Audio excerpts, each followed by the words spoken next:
नमस्कार, जय हिंद मेरे प्यारे साथियों। आपके अपने यूट्यूब चैनल पर आपका हार्दिक स्वागत है। तो साथियों, हम आपके लिए जो आरपीएफ का मॉडल पेपर प्रीवियस ईयर से जो क्वेश्चन सोल्व कर रहे थे, तो साथियों उसी क्रम को हम आगे करते हुए आपके लिए शानदार से सीरीज हमें चला रखी है मॉक टेस्ट के लिए। दोस्तों आपके लिए आरपीएफ के लिए दोस्तों काफ़ी इंपॉर्टेंट सेशन ही दोस्तों रहने वाला है। ठीक है, तो पहला क्वेश्चन साथियों आपके सामने आ चुका है कि बक्सर का युद्ध कब लड़ा गया था। मेरे प्यारे विद्यार्थियों, बक्सर की अगर लड़ाई पूछे आप तो 1764 आपके माइंड में आना चाहिए कि सर 1764 में इसकी लड़ाई हुई थी। ठीक है, यानी कि दोस्तों ऑप्शन नंबर डी इस क्वेश्चन का राइट आंसर होगा। चलिए सर नेक्स्ट क्वेश्चन पे चलते हैं। हम नेक्स्ट क्वेश्चन आपके सामने है कि यहाँ पर आपसे पूछ ले बक्सर के युद्ध संबंध और अन्य जानकारी आपसे और क्या क्या इससे क्वेश्चन यहाँ से पुटअप हो सकते हैं। देखो, बक्सर युद्ध के बाद में ईस्ट इंडिया कंपनी मुगल सम्राट को प्रति वर्ष कितना भुगतान करने के लिए सहमत है। यहाँ नहीं सहमत हुई थी मेरे भाई। देखो, बक्सर युद्ध हुआ था आपका और युद्ध होने के बाद में ईस्ट इंडिया कंपनी मुगल सम्राट को प्रति वर्ष कितना भुगतान करने के लिए यानी कि राशि मेरे भाई आपसे पूछी है। ठीक है, तो प्यारे विद्यार्थी 26 लाख है, 82 लाख है, 44 लाख है, 68 लाख है। इस क्वेश्चन का राइट आंसर क्या होगा साथियों? देखो विद्यार्थी, इस क्वेश्चन का राइट आंसर होगा आपका 26 लाख है। उस समय भी दोस्तों लाखों में भुगतान किया जाता है, यानी कि बक्सर युद्ध के बाद में ईस्ट इंडिया कंपनी मुगल सम्राट को प्रति वर्ष दोस्तों 26 लाख रुपए भुगतान करती थी। ठीक है, लीजिएगा सर नेक्स्ट क्वेश्चन फिर आपके सामने है।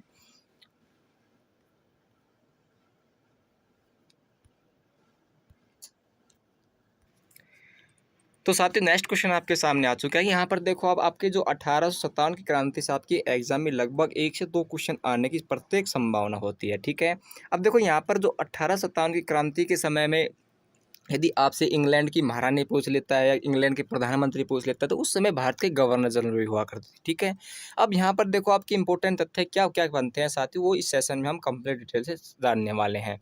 उस समय दोस्तों आपके भारत के जो गवर्नर जनरल थे वो लॉर्ड कैनिंग थे। बिहार विद्यार्थी कौन थे? लॉर्ड कैनिंग थे। ठीक है, यदि आपसे प्रधानमंत्री पूछ ले तो प्रधानमंत्री परमस्टैन थे। साथ ही उस समय आपके जिस समय दोस्तों 1857 का जो विद्रोह छिड़ा था, उस समय दोस्तों इंग्लैंड की जो महारानी हुआ करती थी वो विक्टोरिया महारानी हुआ करती है। आपने जाना होगा विक्टोरिया महारानी, हाल में इनका निधन हो चुका है साथियों। ठीक है, अब यहाँ पर देखो इसके जो इतिहासकारों के अनुसार अगर बात करते हैं हम कि इसके इतिहासकारों के अनुसार भारत में जो 1857 की क्रांति है, ये साथ इसकी योजना किस प्रकार से बनाई गई थी और योजना तैयार करने वाले क्रांतिकारी कौन हुआ करते थे। ठीक है, क्योंकि आपसे क्वेश्चन किसी भी प्रकार के किसी भी लैंग्वेज में क्वेश्चन आपसे पुटअप कर सकता है। अब देखो इतिहासकार के अनुसार हम देखें तो 1857 के विद्रोह भारत के बिठूर कानपुर में तैयार की गई थी। ठीक है, और इस योजना को दोस्तों नाना साहब और अजीमुल्ला खान ने तैयार किया था। बहुत ही शानदार क्वेश्चन आपसे पूछ सकता है कि इस योजना को तैयार करने वाले 2 व्यक्तियों के नाम आपसे पूछ लेता है। तो प्यारे विद्यार्थियों, एक तो नाना साहब है और एक अजीमुल्ला खां है। ठीक है, इन्होंने यहाँ पर इस योजना की पूरी रणनीति बनाई थी कि इस प्रकार से हमें क्या करना है, किस प्रकार साथ ही इस विद्रोह के आगे तक लेके जाना है। इसके बाद में अजीमुल्ला खां जो है वो लंदन चले गए थे और लंदन में रह रहे भारतीयों को समर्थन दे दिया था, यानी समर्थन प्राप्त कर रहे थे कि उनको जो भी भारतीय लंदन में रह रहे थे तो उनको एक अपना सपोर्ट मांगने के लिए, यानी कि दोस्तों इस प्रकार से सारी भारतीय एक तरफ होकर उनका सपोर्ट करे। ठीक है, उनको इस क्रांति में सहयोग करे। नेक्स्ट है कि इस विद्रोह का प्रतीक यदि आपसे पूछ सकता है मेरे भाई, इस विद्रोह का प्रतीक कमल का फूल और रोटी था। ठीक है, रोटी तो आप सभी को जानते होंगे, यानी कि 1857 क्रांति के समय मेरे माइंड में आया कि कमल का फूल मैं अपनी एक्स के लिए लेकर चलता हूँ, रोटी तो वो खवाई देगी। ठीक है, तो आप इस प्रकार से मुझे याद कर सकते हैं, यानी कि इस प्रकार से तो इस चीज़ को याद कर सकते हैं कि 1857 की क्रांति के संबंधित इसका प्रतीक पूछ लेता है, तो प्रतीक इसका कमल का फूल और प्यारे विद्यार्थी रोटी है। ठीक है, बात करते हैं यहाँ पर अगर इसके 1857 क्रांति विद्रोह में हरे रंग के झंडे का प्रयोग किया था। झंडे का रंग आपसे पूछा गया है एसएससी जीडी में, क्वेश्चन लगभग 2 से 3 बार क्वेश्चन पुटअप हो चुका है विद्यार्थियों। नेक्स्ट यदि आपसे पूछ लेता है कि 1857 का जो विद्रोह का स्वरूप क्या है, किस प्रकार से हुआ था। देखो यहाँ पर अनेक ब्रिटिश इतिहासकारों ने इस विद्रोह को सैन्य विद्रोह या मुस्लिम षड्यंत्र या फिर विद्यार्थियों धर्म ग्रंथों के ईसाइयों के विरोधा कहा है, मानते हैं। ठीक है, यानी कि देखो इस षड्यंत्र का मुख्य जो मोटो है मेरे प्यारे विद्यार्थी, वो है सैनिक विद्रोह का। ठीक है, सैनिक ने विद्रोह किया था विद्यार्थी इसमें। अब देखो किस प्रकार सैनिक विद्रोह करते हैं, क्या इसमें दोस्तों इसके तथ्य क्या क्या होने वाले हैं, मैं आपको कंप्लीट डिटेल से बताने वाला हूं कि अधिकांश भारतीय इतिहासकार इस भारत की स्वतंत्रता के लिए लड़ा गया एक प्रथम स्वतंत्रता संग्राम या राष्ट्रीय आंदोलन मानते हैं प्यारे विद्यार्थियों, ठीक है। यानी कि इसमें भारत की स्वतंत्रता जो है इसके लिए एक बहुत ही बड़ा मोटो मानते हैं कि 1857 का विद्रोह, ठीक है। बात करते हैं यहाँ पर इसमें जो पूर्णतः राष्ट्रीय आंदोलन नहीं था, क्योंकि इस राष्ट्रीय भावना से सभी लोग इससे प्रेरित नहीं थे, फिर भी यह एक राष्ट्रीय आंदोलन का प्रथम चरण था, क्योंकि दोस्तों यह सभी भारतीयों के लिए एक ब्रिटिश शासन को उजाड़ फेंकने का था। यानी कि दोस्तों इसमें सभी भारतवासी एकजुट थे और एकजुट होकर दोस्तों उन सभी अंग्रेजों के खिलाफ में बगावत छेड़ दी थी कि अब यहाँ पर आपको छावनी बनाते हुए उसी प्रकार से विद्रोह करना है। देखो यहाँ पर 1857 का विद्रोह का अगर बातें और यहाँ से कुछ इंपॉर्टेंट तथ्य निकल कर आते हैं। कारण पूछ सकता है कि सर कितने कारण हुआ करते, देखो प्यारे विद्यार्थियों कारण आपकी ये है कि पहले कारण तो आपका सामाजिक कारण हो सकता है या धार्मिक कारण हो सकता है, ठीक है। और पहला और दोस्तों जो राजनीतिक कारण तो इसमें आम बात है, देखो राजनीतिक हर चीज में राजनीतिक होती है, ठीक है।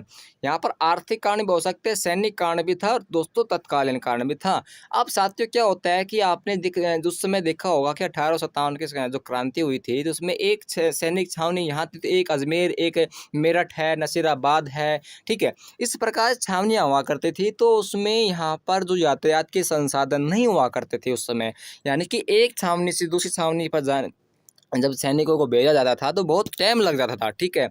अब यहाँ पर देखो बात करते हैं राजनीतिक कारण क्या हो सकता है। एक एक कारण को हम इसमें वीडियो में कंप्लीट डिटेल्स में आपको बताने वाला हूँ कि प्यारे विद्यार्थियों राजनीतिक कारण आपके क्या हो सकता था। सर राजनीतिक में जो मुगल सम्राटों के अधिकारों का हर्ष यहाँ पर बताया गया है कि डलहौजी ने 1856 में अवध के शासक वाजिद अली शाह पर कुप्रशासन का आरोप लगाकर अवैध को अंग्रेजी साम्राज्य का विलय कर लिया था। अवध को किस में कर लिया था दोस्तों, अंग्रेजी साम्राज्य में विलय कर लिया था। तो अवध के नवाब, यहाँ पर अवध के नवाब उस समय हुआ करते थे आपके वाजिद अली शाह को कलकत्ता निर्वासित कर दिया गया था मेरे साहब, ठीक है। बात करते हैं यहाँ पर लॉर्ड डलहौजी ने भारतीय राजाओं को पुत्र की गोद में देने का प्रतिबंध, यानी कि पुत्र गोद देने पर प्रतिबंध लगा दिया था। अब देखो जिस प्रकार से यदि भारत के राजाओं की संतान उत्पन्न नहीं हुआ करती थी तो वो अपने राज्य के लिए, अपने राजपाट के लिए एक गोद लिया करते थे, ठीक है। लेकिन साथियों इस पर अंग्रेजी शासकों ने क्या कर दिया था, इस पर प्रतिबंध लगा दिया था कि कोई भी राजा अब किसी का पुत्र को गोद नहीं ले सकता है, ठीक है।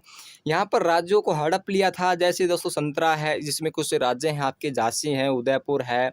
और दोस्तों मेन कारण क्या था कि नाना साहब की पेंशन भी यहाँ पर बंद करना इसका कारण हो सकता है, ये कारण हो सकते हैं साथियों, इसकी कल्पना की गई है। आर्थिक कारण की अगर बात करते हैं मैं आपको, उस समय दोस्तों भुखमरी बहुत ही ज़्यादा थी, आर्थिक संकट बहुत ज़्यादा थे आपकी, ठीक है।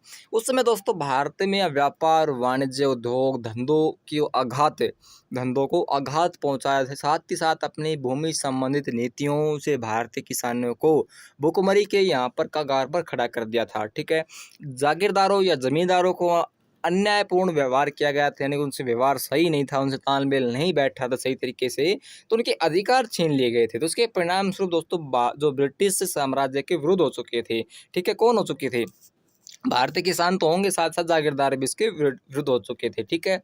बात करते हैं आपके राजनीतिक और धार्मिक कारण क्या हो सकते हैं कि सर इसमें आपने सुना होगा कि सर यहाँ पर भारतवासियों को ईसाई पादरी लालच देकर ईसाई बना रहे थे, ठीक है। ये तो शुरू तो ही होता आ रहा है भाई, किसी धर्म की यहाँ पर आलोचना की जाती है और किसी धर्म को यहाँ पर बढ़ाया जाता है, ठीक है। तो जिसके कारण भारतीय जनता ने अंग्रेजों के विरुद्ध क्या होगा था, विरुद्ध हो गई थी भाई साहब। इसमें सरेआम यहाँ पर षड्यंत्र नजर आ रहा था।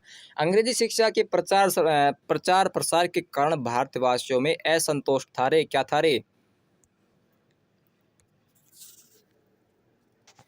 तो साथ ही इसमें आगे हम चर्चा करते हैं। देखो मैं आपको धार्मिक और जो आपके सामाजिक कार्य में जो वो कारण थे वो समझा रहा था। तो इसमें देखो एक शिक्षा का भी बहुत ज़्यादा मोटिव होता है कि उस समय यहाँ पर भारतीयों के लिए इतनी ज़्यादा शिक्षा की व्यवस्था थी नहीं थी, ठीक है। यहाँ पर अंग्रेजी शिक्षा का प्रसार ज़्यादा हो रहा था और भारतीय वासियों से क्या था, असंतोष थे भाई साहब, ठीक है।